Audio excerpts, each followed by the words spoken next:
You don't find a healthy relationship by chance. You grow into it. With the right tools, the right mindset, and the right heart, you can build something lasting, loving, and deeply meaningful. Love isn't magic. It's biology. It's consistent effort. We are wired to bond. That's not poetry. That's neuroscience. How do we? But a healthy romantic relationship is more than dopamine, oxytocin, or serotonin spikes. It's about being deeply seen, radically respected, and constantly chosen, even on the hard days. Before you even look for someone to love, you need to meet someone far more important, yourself. That's the first relationship. If that one is broken, it leaks into everything else. Start by asking, can I sit with my own silence? Can I regulate my own nervous system under stress? Can I be whole on my own before I offer my love to someone else? Because what we offer in romance is not perfection. It's presence. And presence only comes from inner peace. So when you find someone, it's not about sparks. It's about shared values, aligned visions, and the willingness to grow together. Attraction may pull you in, but it's communication, rituals of connection, and emotional safety that make you stay. And building that kind of love, that requires being a scientist of your own behavior. Pay attention, learn, adapt. That's how you maintain it. And always remember, healthy love doesn't feel like chaos. It feels like clarity. Before you can hope to connect deeply with another person, you must first learn to stabilize and manage your own internal world. The human nervous system is a feedback loop, constantly receiving, interpreting, and projecting signals. When you are dysregulated, anxious, reactive, shut down, or hypervigilant, your presence carries that energy. Even if you're saying the right words, the other person will feel the dissonance in your tone, your micro expressions, your posture, and your breath. Regulation isn't about suppressing emotion. It's about creating enough internal safety so that your emotions don't hijack the moment. Love does not thrive in a chaotic nervous system. If your body is stuck in fight,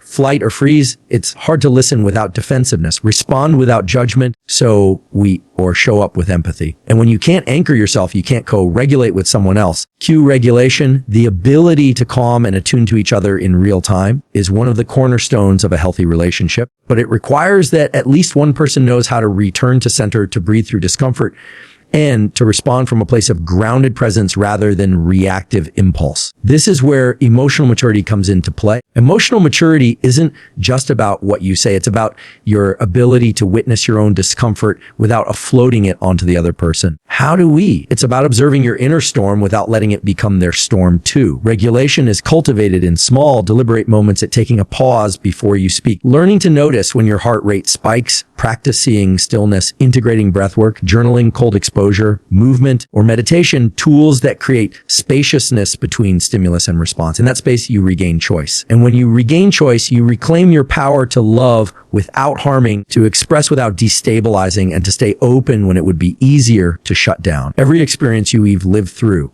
especially the ones that hurt, confused, or shaped you in silence, lives within your nervous system, your emotional patterns, your reflexes in love. The past isn't something you leave behind just because time moves forward. It rides with you in the way you respond to intimacy, in your level of trust, in the walls you build and the fears you hide. Unresolved pain, childhood neglect, abandonment, betrayal, emotional suppression. These aren't just stories of the past. They are templates that shape your future. What you didn't receive growing up.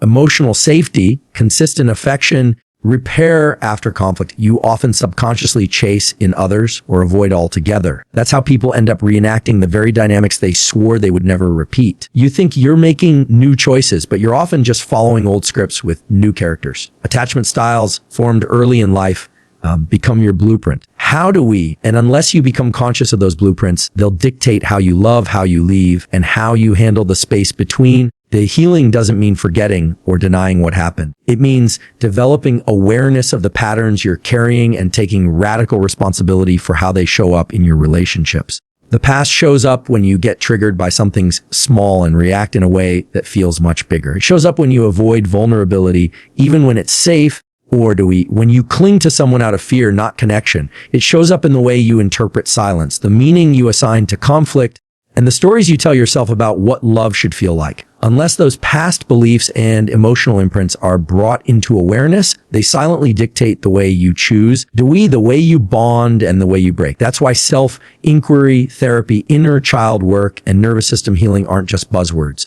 They're vital tools. They help you meet the parts of you that were never fully seen, soothed, or supported, because what you fail to heal, you project. What you suppress, you transfer.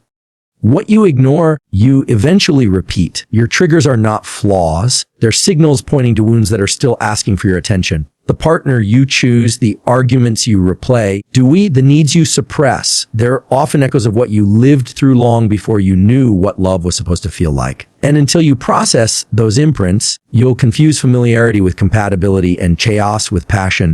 The human brain is built to learn from experience, especially in childhood when our emotional and relational templates are formed in response to our earliest caregivers. These templates don't just disappear when we grow older. They live on, silently directing our behaviors, our triggers, and our responses in close relationships. How do we? You may believe you're living in the present, but parts of you are still reacting from wounds that never had the chance to heal. A seemingly minor disagreement with a partner can ignite an overwhelming fear of abandonment, not because of what they said or did, but because it touches a raw nerve laid down years or even decades ago. This is the past, still alive in the body, in the nervous system, in the reflexes of emotion. So how do we? Your inner child does not vanish when you become an adult. It remains inside you, often trying to protect you in ways that are no longer useful.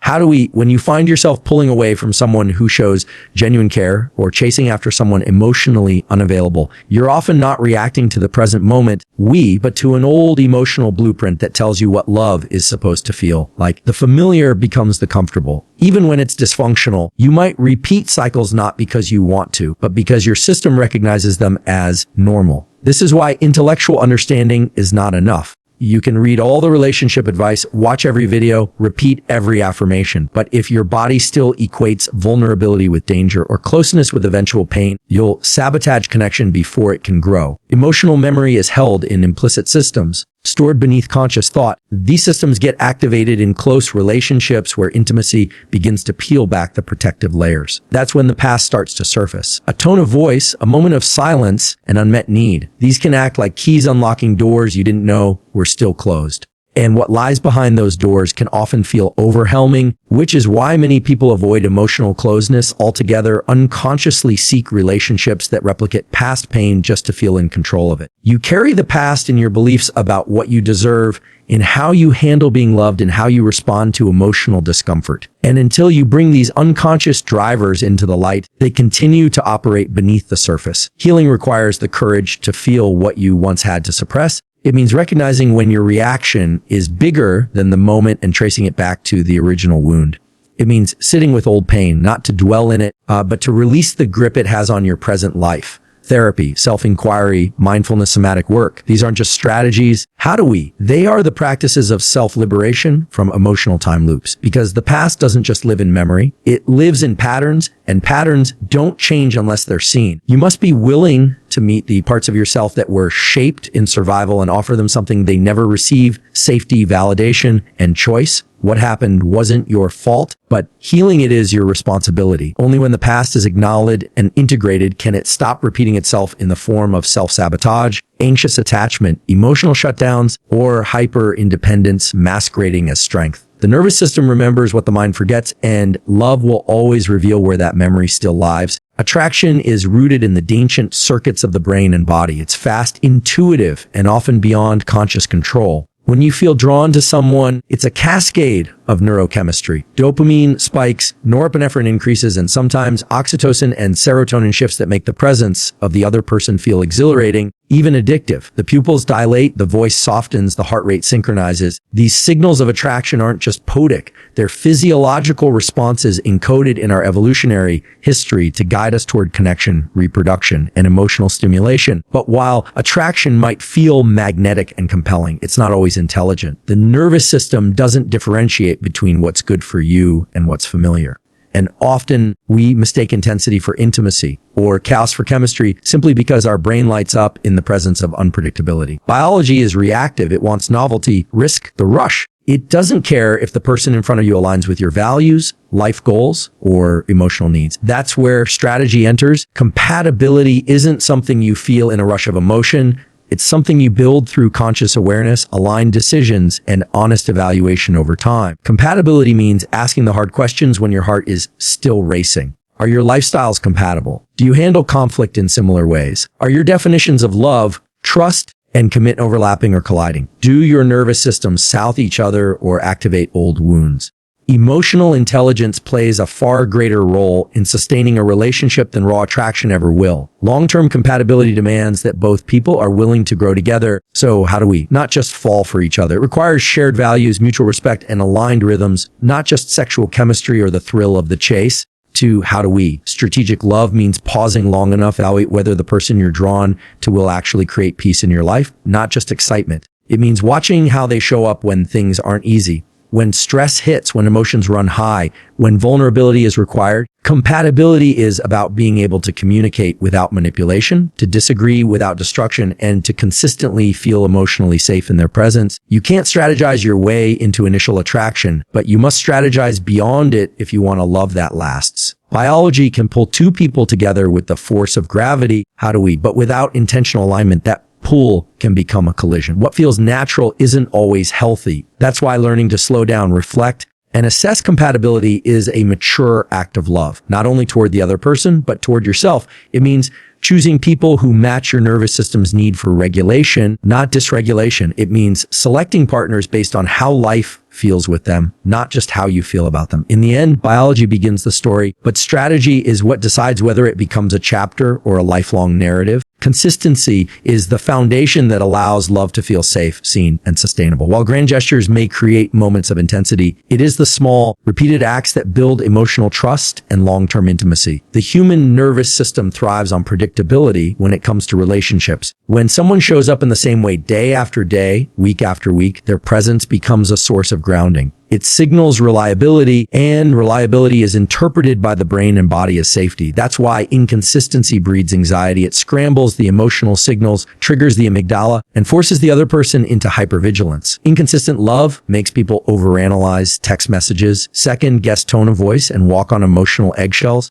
But when love is consistent, it invites the nervous system to soften. It says, you don't have to brace yourself here. You can rest. Yeah. True consistency is not about being perfect. It's about being emotionally available in a predictable way. Do we? It's about meaning what you say and following through with what you do. It's showing up when you said you would, replying when you're able, apologizing when you're wrong, and repeating behaviors that reinforce connection. It means creating rituals of intimacy, checking in daily, maintaining eye contact, hugging longer than necessary, being intentional with how you part and how you reunite. These seemingly small behaviors have a powerful neurological impact because they build what's called secure attachment. Securely attached people don't love harder, they love more predictably, and that predictability becomes the scaffolding for emotional depth. In a world addicted to intensity and novelty, consistency might seem boring to the untrained eye, but to a nervous system that spent years navigating relational chaos or uncertainty, it feels like oxygen. Love that is steady creates the conditions for vulnerability to emerge. You cannot fully open your heart to someone whose energy fluctuates depending on mood, convenience, or external validation. Emotional consistency isn't just skill, it's a discipline. It requires emotional regulation, maturity, and the willingness to be present even when it's not convenient. Do we? People don't remember the intensity of every word you said. They remember how often they felt emotionally held in your presence. They remember whether your patterns matched your promises. How do we? They remember how reliably you showed up when it mattered most. Consistency is not just an act of love. It's the architecture of trust. Conflict is not a sign of failure in a relationship. It's a sign of two individual nervous systems, histories, needs, and communication styles intersecting in real time. How do we? It's not conflict that breaks the bond. It's how conflict is avoided, mishandled, or left unresolved that creates emotional erosion. The belief that healthy relationships are conflict-free is a myth rooted in emotional immaturity or unresolved trauma. In reality, meaningful relationships require the capacity to navigate disagreement with presence, curiosity, and a commitment to repair. Avoiding conflict may feel safer in the moment. How do we? But it only buries emotion under the surface, where it festers, grows, and later erupts in ways that feel confusing and disproportionate. Silence becomes resentment. Distance becomes disconnection. And what could have been addressed with a vulnerable conversation instead becomes a growing emotional chasm. Conflict offers a mirror to the part selves that are reactive, fearful, or still unhealed. It reveals where we feel threatened, unseen, or unworthy. But without the willingness to step into that space, to explore discomfort rather than retreat from it, we never give our relationships a chance to mature. Avoidance is often rooted in fear of rejection, fear of escalation, fear of abandonment, fear of not knowing how to communicate our truth without being misunderstood. But the cost of avoidance is authenticity. Each time we swallow our voice, dismiss our needs, or pretend something doesn't matter when it does, we abandon ourselves in the name of harmony. Over time, that creates internal tension and emotional distancing, even in the most loving of connections. Healthy conflict is not about being right. It's about being real. It requires listening not to defend, but to understand. It requires owning our impact, not just our intention. And it asks us to move from reactivity to responsibility. Learning to fight well is one of the most essential relational skills a person can develop. It means setting boundaries without blame. It means expressing needs without criticism. It means knowing when to pause the conversation, regulate your nervous system, and return when clarity has replaced overwhelm. In a safe relationship, conflict becomes a doorway, not a wall. It becomes an opportunity to deepen understanding, clarify expectations, and build a stronger foundation. But none of that is possible when avoidance rules the dynamic.